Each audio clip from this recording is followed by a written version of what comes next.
أعوذ بالله من الشيطان الرجيم. بسم الله الرحمن الرحيم. ويسألونك عن المحيض قل هو أذى فاعتزلوا النساء في المحيض ولا تقربوهن حتى يطهرن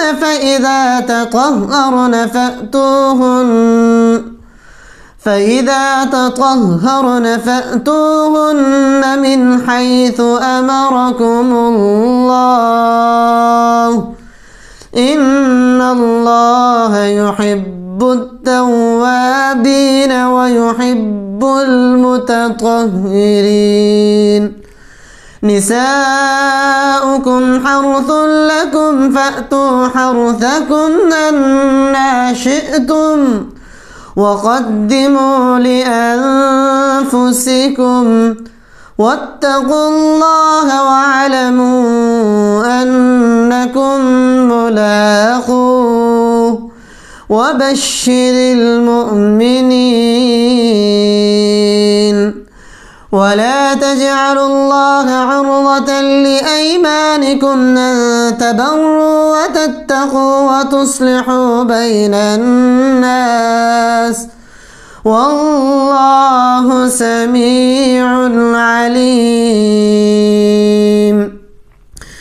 لا يؤاخذكم الله باللغو في أيمانكم ولكن يؤاخذكم بما كسبت قلوبكم والله غفور حليم.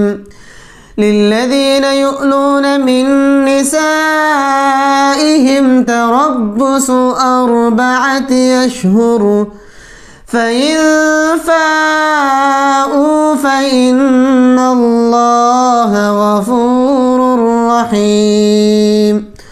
وإن عزموا الطلاق فإن الله سميع عليم. والمطلقات يتربصن بأنفسهن 3 قروء ولا يحل لهن أن يكتمن ما خلق الله في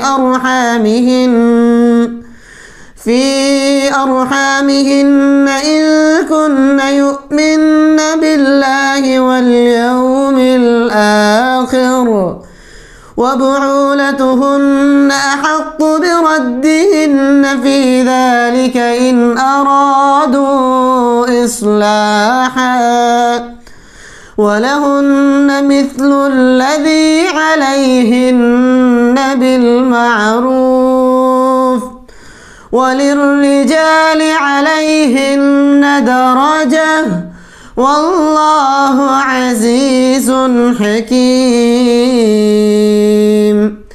الطلاق 2 فإمساك بمعروف أو تسريح بإحسان.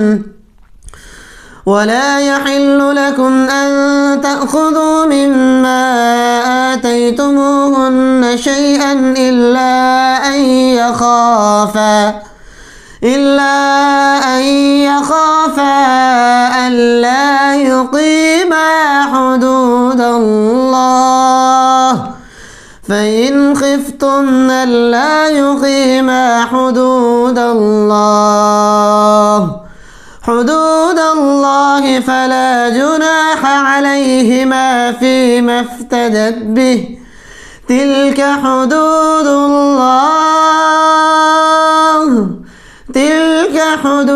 الله فلا تعتدوها ومن يتعد حدود الله فأولئك هم الظالمون. فإن طلقها فلا تحل له من بعد حتى تنكح زوجا غيره فإن طلقها فلا جناح عليهما أن يتراجعا إن ظنا أن يقيما حدود الله، وتلك حدود الله يبينها لقوم يعلمون. وإذا طلقتم النساء فبلغن أجلهن فأمسكوهن بمعروف أو سرحوهن بمعروف، ولا تمسكوهن ضرارا لتعتدوا، ومن يفعل ذلك فقد ظلم نفسه. ولا تتخذوا آيات الله هزوا، واذكروا نعمة الله عليكم وما أنزل عليكم من الكتاب والحكمة يعظكم به، واتقوا الله واعلموا أن الله بكل شيء عليم. وإذا طلقتم النساء فبلغن أجلهن فلا تعضلوهن أن ينكحن أزواجهن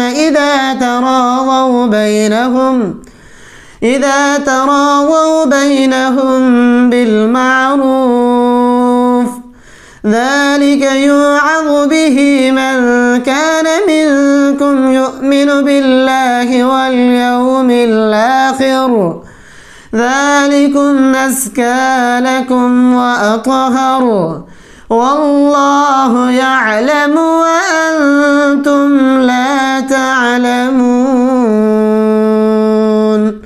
والوالدات يرضعن أولادهن حولين كاملين لمن أراد أن يتم الرضاعة، وعلى المولود له رزقهن وكسوتهن بالمعروف، لا تكلف نفس إلا وسعها، لا تضار والدة بولدها ولا مولود له بولده، وعلى الوارث مثل ذلك فإن أرادا فصالا عن تراض منهما وتشاور فلا جناح عليهما. وإن أردتم أن تسترضعوا أولادكم فلا جناح عليكم إذا سلمتم ما آتيتم بالمعروف، واتقوا الله واعلموا أن الله بما تعملون بصير.